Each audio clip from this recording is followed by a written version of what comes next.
महाराष्ट्र संध्या YouTube news channel आवाज महाराष्ट्राचा।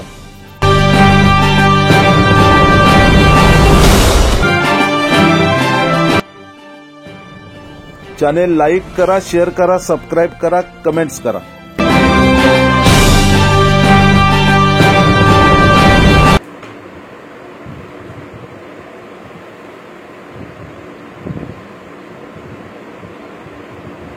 नमो बुद्धाय, जय भीम। आपण पाहताय महाराष्ट्र संध्या यूट्यूब न्यूज चॅनेल आवाज महाराष्ट्राचा। आज सकाळी आंबेडकरी चळवळीतील दिग्गज कार्यकर्ते बौद्धाचार्य समाजभूषण सोना कांबळे यांनी काही फोटो पाठवले आणि फोन केला। मी त्यांनी पाठवलेले फोटो बघितले आणि त्या फोटोमधील एक फोटो पाहून मला धक्का बसला। ते होते आदरणीय शांतू डोळस, की ज्यांनी गेली 40 वर्ष आंबेडकरी चळवळीमध्ये बाबासाहेब आंबेडकरांच्या विचाराचं काम ज्यांनी प्रभावीपणे या मुंबई शहरामध्ये केलं, भवतु सब्ब मंगलम या संस्थेच्या माध्यमातून त्यांच्या अंगावर चिवर पाहिला। सोना कांबळे यांची पोस्ट होती की ते भंते झाले म्हणून, आणि हे ऐकून धक्का बसला। ते म्हणाले की वर्णीला आपली भेट होते, तुम्हाला येणं शक्य असेल तर द्या। आणि मी आपल्याला सांगेन की एका क्षणात तयारी करून मी अर्ध्या तासात आदरणीय शांतू डोळस यांची भेट घेण्यासाठी, त्यांच्याशी बोलण्यासाठी मी या ठिकाणी आलो। आपल्या सोबत आदरणीय पूर्वाश्रमीचे शांतू डोळस आहेत, आणि मी त्यांना पहिला क्रांतिकारी नमो बुद्धाय करतो, क्रांतिकारी जय भीम करतो। मला आपल्याला हे सांगायचं आहे की भवतु सब्ब मंगलम या संस्थेच्या माध्यमातून आदरणीय शांतू डोळस ह्या मुंबई शहरामध्ये अर्ध्या अधिक महाराष्ट्रामध्ये त्यांना कोण ओळखत नाही असं नाही, आणि त्यांनी 1 महिन्यापूर्वी बाबासाहेब आंबेडकरांच्या धम्मकार्याला स्वतः झोकून देऊन काम करण्याचा निर्णय घेतला। आणि आज ते ज्या काही बौद्ध धम्माच्या भंते होण्यासंदर्भातल्या ज्या काही विधी असतील किंवा जे काही सुपरस्टार असतील ते पूर्ण करून ते मुंबईत आलेले आहेत। मी आदरणीय पूर्वाश्रमीचे शांतू डोळस यांना विचारे की आपण हा निर्णय का घेतला, आणि आपण कधी बाहेर गेलात, कोणकोणत्या ठिकाणी बाहेर गेलात, आणि तिथे काय काय प्रक्रिया झाल्यानंतर आता तुम्ही मुंबईमध्ये परत आलेले आहात। आंबेडकरी चळवळीतल्या छोट्या मोठ्या संस्था मंडळांच्या कार्यकर्त्यांना त्यांच्या सगळ्या कामांच्या पद्धतीला सातत्यानं प्रसिद्धीत आणणारे आमचे मित्र नानाजी कांबळे त्यांच्या यूट्यूब चॅनलला मी पहिल्यांदा शुभेच्छा व्यक्त करतो। आणि अशाच पद्धतीनं ज्या ज्या वेळेला आंबेडकरी चळवळीतला कार्यकर्ता असो किंवा संस्था मंडळ असो, त्यांना जर त्या पद्धतीनं जर कांबळेसारख्या एका अत्यंत सक्रिय पत्रकारानं प्रसिद्धी दिली म्हणण्यापेक्षा त्यांच्या कामातून जर कौतुक केलं तर निश्चित त्यांच्या कामामध्ये फरक पडतो। अशाच पद्धतीने गेली 35-40 वर्ष आंबेडकरी चळवळीमध्ये सर्वांना सोबत घेऊन भवतु सब्ब मंगलम संस्थेसारख्या सक्रिय कार्यकर्त्यांच्या सहकार्यानं मी सामाजिक, धार्मिक, शैक्षणिक, सांस्कृतिक क्षेत्रात काम करतोय। या कामाचा सर्वदूर असा परिचय असून आनंद एवढाच आहे की हे काम करत असताना बाळासाहेब आंबेडकर असो, आदरणीय रामदासजी आठवले असो, जोगेंद्र कवाडे असो, चंद्रकांत हंडोरे असो किंवा आमचे राजेंद्र गवई असो, अशा मोठमोठ्या नेत्यांनी सुद्धा भवतु सब्ब मंगलमच्या या सक्रिय कार्यामध्ये सहभाग घेतलाय, सहकार्य केले। राजकीय सहभाग जरी नसला आपला तरी सुद्धा आता आदराने आपुलकीनं या आमच्या वरळीमध्ये खरं म्हणजे आमच्या कामाची कर्मभूमी आहे। गेली अनेक वर्ष मी वरळीमधून मुंबई शहरातल्या वेगवेगळ्या संस्था मंडळांच्या मध्ये काम करतो, त्यांना प्रोत्साहन देतो, त्यांना सहकार्य करतो, आणि या सहकार्यामुळेच भवतु सब्ब मंगलमचं जे काम आहे ते फार मोठ्या प्रमाणामध्ये सुरू आहे। मुंबई शहरापासून महाराष्ट्रातून जे काही सिलेक्शन होतं महाराष्ट्र शासनाकडून उत्कृष्ट आणि उल्लेखनीय काम करण्याच्या संदर्भात मला आनंद एवढाच वाटतो की 35-40 वर्ष काम करत असताना ज्या संस्थेला अपत्यप्रमाणे आम्ही सांभाळलं तिथे सर्वोच्च असा महाराष्ट्र शासनाचा समाजभूषण पुरस्कार आमच्या या भौतिक संपमंगलमला मिळाला तो सगळ्यात मोठा आनंद आज या प्रसंगी मला सांगावासा वाटतो. चैत्यभूमीसारख्या ऊर्जा भूमीमध्ये सोन्याच्या तुकड्याची जागा आपण ज्याला म्हणतो त्या ऊर्जा भूमीमध्ये भौतिक संपमंगलमचं गेली अनेक वर्ष संपत्त कार्यालय म्हणून आणि सार्वजनिक वाचनालय म्हणून फार मोठी ऐतिहासिक वास्तू त्या ठिकाणी असल्यामुळं बाबासाहेबांच्या चरणी चैत्यभूमीच्या चरणी भगवती सर्वमंगलम संस्थेने केलेल्या कार्यकर्त्यांनी केलेल्या कामाची पोच पावते असं मला वाटतं. आणि म्हणून इथे आदरणीय कांबळे साहेबांनी माझ्या या कर्मभूमीमध्ये सोना कांबळे आहेत, आमचे लाडके मुलगी आहेत, आमचे मदन मर्चंट आहेत, आमचे शरद मानेराव आहेत, शिशुपाळ या सगळ्या कार्यकर्त्यांच्या ठरल्याप्रमाणे आज या वळीमध्ये आपण भेटत असताना मी थोडं आश्चर्यचकित झालो. सोना कांबळेची जी काही सिस्टम आहे एखाद्या मैत्रीची जपण्याची त्या मित्राला जवळ करण्याची एक 5-10 मिनिटाच्या अंतरामध्येच आदरणीय तानाजी कांबळेची गाडी मी बघितली आणि म्हणाले नाही आपल्याला मुलाखत घ्यायची आहे. खरं म्हणजे मगाशी मी त्यांना सांगितलं होतं की आंबेडकरी चळवळीचं काम करत असताना पत्रकारितेतला जो चौथा स्तंभ आहे आपला आरशासारखा तो जपणारे फार कमी पत्रकार आहेत आणि त्याच्यामध्ये तानाजी कांबळेंनी आज या ठिकाणी वेळ आम्हाला दिला. या ठिकाणी आपण घेतलेल्या निर्णयाचं कौतुक करायला आले त्याच्याबद्दल मी त्यांचं मनापासून आमच्या मंडळा आमच्या संस्थेच्या कार्यकर्त्यांच्या वतीने मी स्वागत करतो, अभिनंदन करतो. अशाच पद्धतीने त्यांना प्रत्येक कार्यकर्त्याच्या उपक्रमाला त्यांनी प्रोत्साहन द्यावं अशी मी विनंती करून मी मगाशी सांगितल्याप्रमाणे गेली 25 दिवस मुंबई आणि महाराष्ट्र सोडून जवळजवळ 12-13 जिल्ह्यामधून जो प्रवास केला आहे म्हणजे अनेक वर्ष रेल्वेमध्ये सिनियर सेक्शन इंजिनियर म्हणून काम करत असताना कामाच्या व्यापामुळे मला कधी जाता आलं नाही. परंतु एक अत्यंत शेवटची निर्वाणीची इच्छा होती की बाबासाहेबांच्या संकल्पनेतला बुद्ध जो धम्म आहे आणि बुद्ध धम्माच्या खास त्याच ठिकाणी जाऊन बुद्धगयेला बुद्धभूमीमध्ये आपल्याला जाऊन या धम्मदीक्षेच्या संदर्भामध्ये आपण विचार करावा. तर म्हणजे या परक्या भूमीमध्ये बाबासाहेब तथागत गौतम बुद्ध यांच्या जन्माने पावन झालेल्या भूमीमध्ये इतकं अत्यंत चांगल्या पद्धतीचं मला त्या ठिकाणी राहायला मिळालं, शिक्षण घ्यायला मिळालं, मोठमोठे भंतेजी त्यांच्या सानिध्यात वावरायला मिळालं आणि मोठमोठ्या देशात विदेशातल्या मोठमोठ्या विहारांमध्ये मला त्या ठिकाणी विपश्यना करायला मिळाली, दर्शन घेता आलं, खूप काही शिकता आलं. तर म्हणजे बुद्ध धर्माचा अभ्यास करताना प्रत्येकजण विद्यार्थी असतो आणि या विद्यार्थी दशेमध्ये मी ज्यावेळेला गेलो त्या परिसरातल्या जिल्ह्या तालुक्यातल्या बाकीच्या प्रत्येकांनी जो माझा आदर व्यक्त केला त्याचबरोबर आमच्या औरंगाबादच्या विश्वदानंद मोदी यांच्या सगळ्या सहकार्यांनी या गुरुजींनी जो माझा आदर सत्कार केला, मला माझं स्वप्न साकार करण्याचा प्रयत्न केला. मी त्यांना खरं म्हणजे त्रिवार वंदन करतो. कारण एवढ्या मोठ्या ठिकाणी जाऊन मगाशी तानाजी कांबळे अत्यंत प्रेमाने बंधुत्वाने मला म्हणाले की एवढा मोठा लांबचा प्रवास कसा वगैरे झाला. तर म्हणजे महाराष्ट्रातली मुंबईतली थंडी आगळी वेगळी आहे, तर तिथली थंडी उभ्या आयुष्यात मी पहिल्यांदा बघितली. एवढी प्रचंड थंडी, मध्ये मध्ये पाऊस आणि त्या वातावरणामधून मला खरं म्हणजे चलो बुद्ध की ओर असं आपण ज्यावेळेला बोलतो त्यावेळेला स्वतःची इच्छाशक्ती जर प्रबळ असेल आपण थंडी, वारा, पाऊस, ऊन काही असो आपण त्या ठिकाणी स्वच्छपणे अभ्यास करू शकतो. हे त्या ठिकाणी मला शक्य झालं.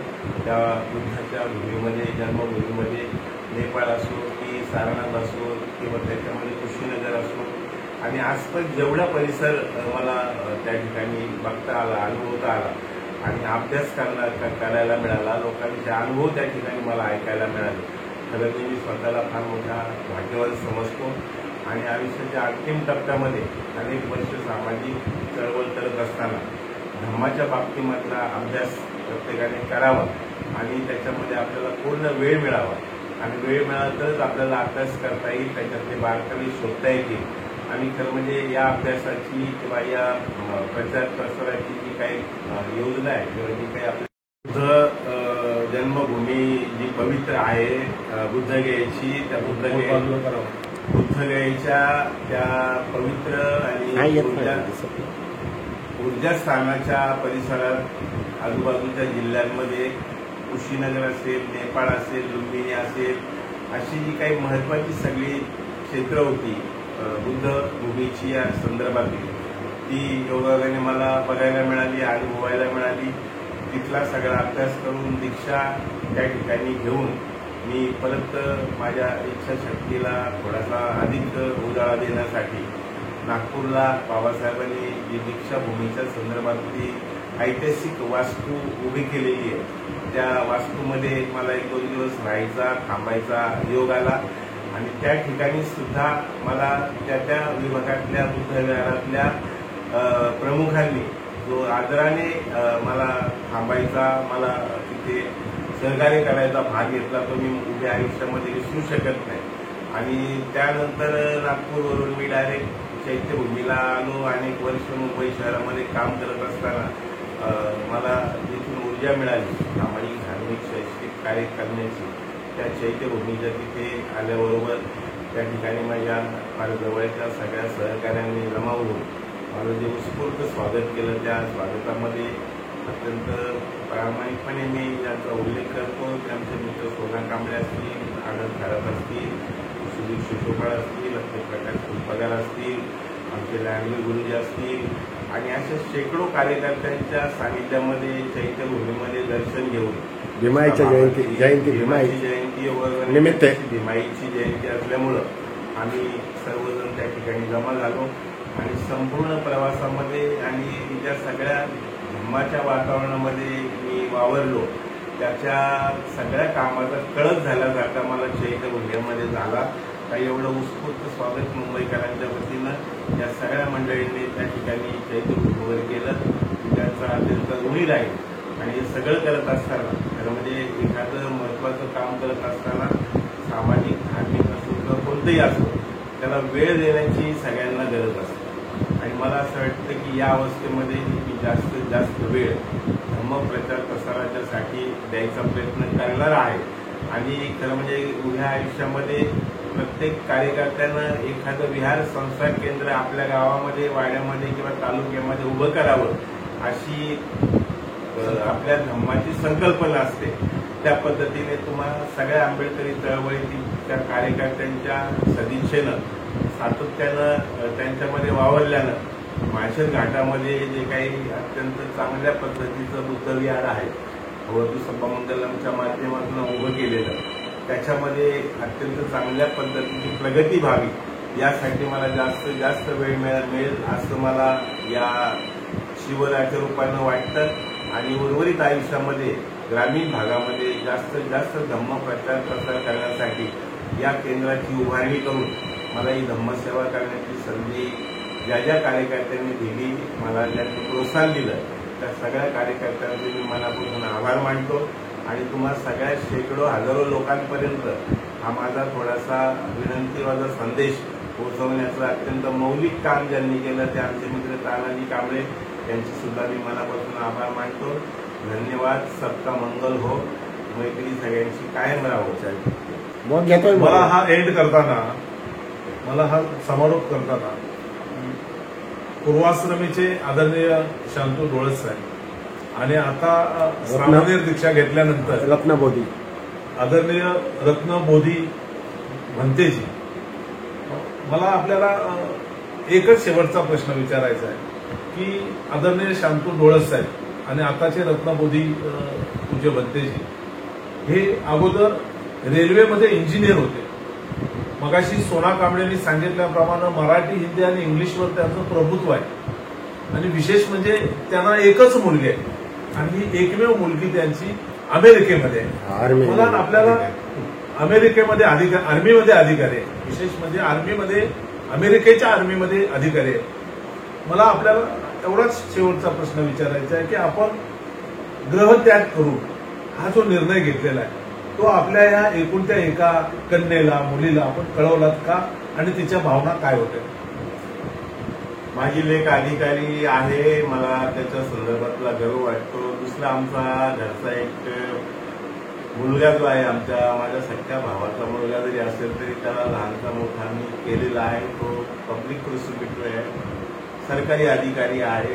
अशी आमची कौटुंबिक पार्श्वभूमी सगळी अत्यंत चांगल्या वेल एज्युकेटेड स्तरातली असल्यामुळं मुलगी थोडीशी नाराज झाली, परंतु ती समजदार असल्यामुळे आणि अनेक वर्ष माझ्याबरोबर चळवळीत काम करत असल्यामुळे तिला सगळं सिस्टम मी समजावून सांगितलं, तिला ते मान्य झालं. आणि या सक्रिय धम्म कार्यामध्ये मला असं वाटतं की मी जी भूमिका घेतलेली आहे त्या भूमिकेमध्ये ती सुद्धा निश्चितपणे सक्रिय सहभाग घेईल अशी मला आशा वाटते आणि आनंदही वाटतो. तर हे होते तर हे होते आदरणीय पूर्वाश्रमीचे शांतू डोळस साहेब आणि आत्ताचे श्रामणेर दीक्षित रत्नबोधी. आपण त्यांनी आपली जी भूमिका मांडली ती सर्वांनी ऐकलेली आहे. खरं तर आम्ही त्यांचे हितचिंतक मित्रपरिवार सगळे त्यांनी बाबासाहेब आंबेडकरांच्या चळवळीमध्ये धम्मकार्यामध्ये स्वतःला झोकून देऊन त्यांनी जवळपास ग्रहत्यागच केलेला आहे आणि त्यामुळं आपण सर्वांनी त्यांचे विचार ऐकले. एक आगळं वेगळं निश्चितपणे येणाऱ्या काळामध्ये त्यांच्या हातून काम होईल याबद्दल आमच्या मनामध्ये विश्वास आहे. आपण सर्वांनी त्यांच्या कार्यासाठी शुभेच्छा देऊया. त्यांचं उत्तम आरोग्य त्यांना लाभावं, उदंड आरोग्य लाभावं, चांगलं निरोगी आयुष्य त्यांना लाभावं अशा तऱ्हेच्या आपण सर्वांनी त्यांना शुभेच्छा देऊया आणि त्यांच्या या कार्यामध्ये आपण सर्वांनी सहभाग घेऊन आपण पण बाबासाहेब आंबेडकरांच्या धम्म चळवळीमध्ये त्यांच्या मागून त्यांच्या हातात देऊन आपण काम केलं पाहिजे अशा तऱ्हेचं मी पण आपल्याला आवाहन करतो.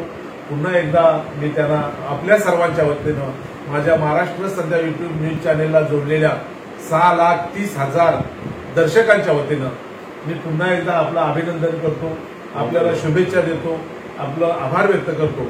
आपण पाहताय महाराष्ट्र सध्या युट्यूब न्यूज चॅनेल आवाज महाराष्ट्राचा. महाराष्ट्र सध्या युट्यूब चॅनेलचे असेच नवनवे व्हिडिओ आपल्या मोबाईलवर पाहण्यासाठी महाराष्ट्र सध्या युट्यूब न्यूज चॅनेल लाईक करा, शेअर करा, सबस्क्राईब करा आणि आपले शांतू डोळस साहेब आणि आताचे रत्नबोधी यांनी हा जो निर्णय घेतलेला आहे तो निर्णय आपल्याला कसा वाटतो त्याबद्दलच्या आपल्या प्रतिक्रिया कमेंट्स बॉक्समध्ये जरूर कळवा. धन्यवाद. नमो बुद्धाय. जय भीम. मंगल हो. आज या ठिकाणी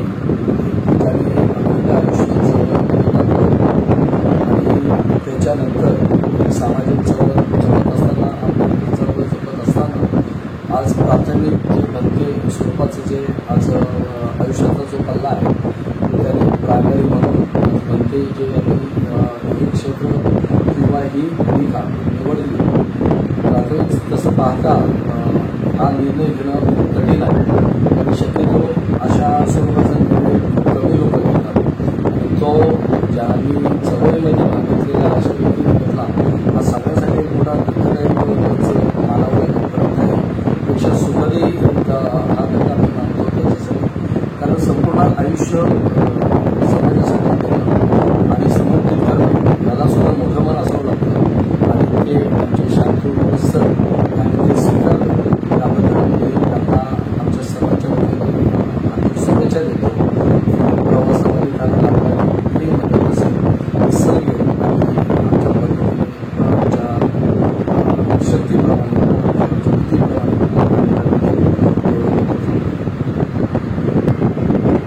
बुद्धीप्रमाणे मी मंचाने यांची बहुजन आघाडी सफल भगवान गौतम बुद्ध परमपूज्य डॉक्टर बाबासाहेब आंबेडकर यांना विनम्र अभिवादन करून आदरणीय दीक्षित श्रामणेर रत्नबोधी रुपये शांतू डोळस आज या ठिकाणी 20वा गेस्ट हाऊस या वरळी या ठिकाणी आज त्यांची सभेच्या पण भेट आज आम्ही घेत आहोत. ते गेले 22 दिवसापासून भगवान गौतम बुद्धाची या ठिकाणी या राज्यामध्ये पावनभूमी आहे भगवान गौतम बुद्धाची त्या ठिकाणी जाऊन बुद्ध गेला त्यांनी आपली धम्मदीक्षा घेतली. तिथून कुशीनारा त्या ठिकाणी महापरिनिर्वाण भगवान बुद्धाचं झालं. तिथून त्या ठिकाणी भगवान बुद्धाचा जन्म झाला झाला. लिंबून या ठिकाणी नेपाळ प्रांतातून जाऊन आले. त्याचबरोबर बाबासाहेब आंबेडकरांनी 14 फेब्रुवारी 1956 या ठिकाणी दीक्षा घेतली. त्या दीक्षाभूमी नागपूर या ठिकाणाहून ते भेटून काल त्या चैत्यभूमीला त्यांचं आगमन झालं. माता भीमा यांच्या जयंतीनिमित्ताने चैत्यभूमीवर त्यांनी दर्शन घेतलं. त्यांच्या सहकार्यामध्ये मी स्वतः समाजभूषण गौरवाचार्य सोनाकांबळे उपस्थित होतो. अनेक मान्यवर त्यांच्यासमोर होतो आणि त्यांना आम्ही शुभेच्छा दिल्या. आणि शांतू डोळस उर्फ रत्नबोधी आता ते श्रामदेव दीक्षित धम्मदीक्षा त्यांनी घेतलेली आहे बौद्ध धर्माची.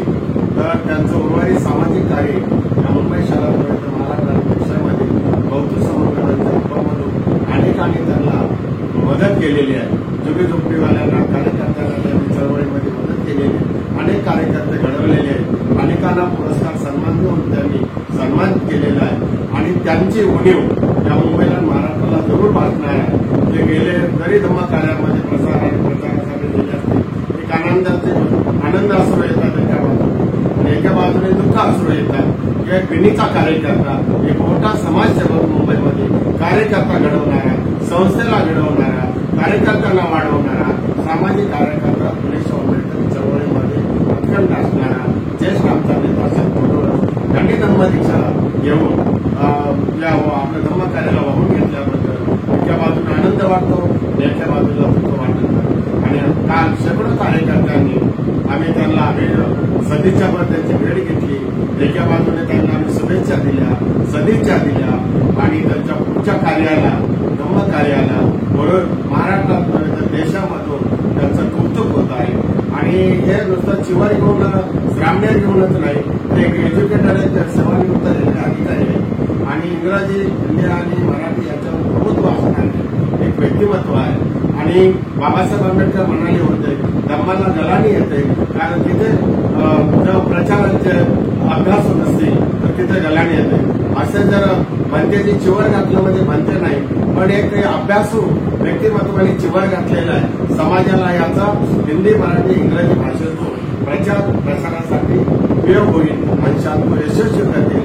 डॉक्टर बाबासाहेब आंबेडकरांचं स्वप्न मी भारत बौद्धमय करीन हे स्वप्न ते पूर्ण करू शकतील असे आम्हाला महत्वाकांक्षा वाटते. जग में है बुद्ध का नाम यही भारत का शान. भारतातून बौद्ध धर्म जगामध्ये गेला, 123 राज्य देशामध्ये पसरला. थायलंड, कमोडिया, दक्षिण कोरिया, चीन, श्रीलंका, अशोक सम्राटाच्या नंतर धर्म परिवर्तन मोठं झालं. त्यानंतर डॉक्टर बाबासाहेब आंबेडकरांनी 14 फेब्रुवारी 1956 5 लाख आंबेडकरांबरोबर धम्मदीक्षा घेऊन स्वतः 22 प्रतिज्ञा घेऊन धम्मप्रसार केला. पुन्हा बाबासाहेबांच्या स्वप्नातला भारत स्वप्नमय करण्याचं जे काय जिद्द आणि जे काय प्रतिज्ञा शांतू डोळस उर्फ रत्नबोधी यांनी घेतलेली आहे त्यांची महत्वाकांक्षा पूर्ण होईल अशी मला आशा बाळगतो. या ठिकाणी पुन्हा एकदा मी माझ्या कांबळे कुटुंबियांच्या वतीने, मुंबईकर जनतेच्या वतीने, महाराष्ट्राच्या देशातल्या जनतेच्या वतीने त्यांना मी हार्दिक शुभेच्छा देतो. त्यांचा जो धार्मिक जो प्रवास आहे तो सुखकर करून उदंड आयुष्य त्यांना लाभो अशा पद्धतीची शुभेच्छा देतो. माझं नाव सोना कांबळे, समाजभूषण, मुंबई. जय भीम.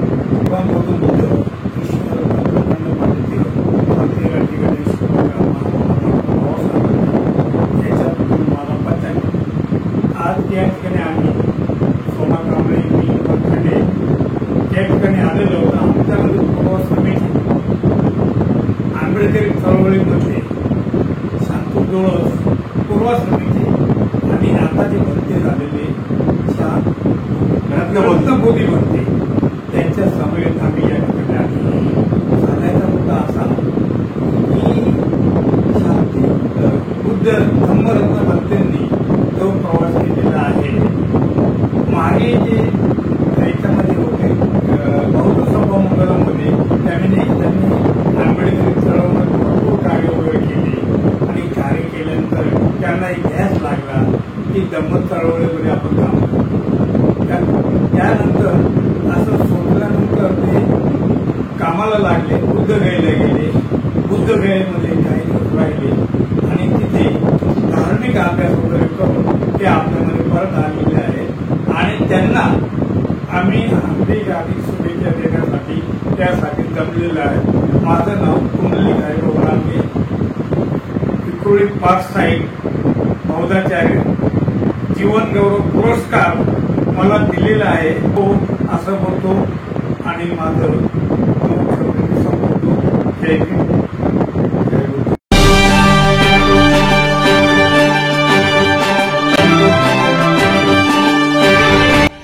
नमस्कार. आपण पाहताय महाराष्ट्र संध्या न्यूज चॅनेल आवाज महाराष्ट्राचा. रेशन दुकानात काळा बाजार, पाणी खात्यात पाणी मुरतंय, पोलीस ऐकूनच घेत नाहीत, अनधिकृत बांधकाम करणारी माफिया, पैसे दिल्याशिवाय कामच होत नाही, प्रशासन निद्रा अवस्थेत.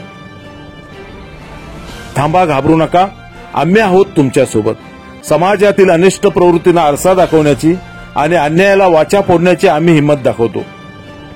साथ तुमची, हिंमत आमची. होला हो करता येत नाही आम्हाला. आम्ही प्रश्न विचारणारच धडक बेधडक.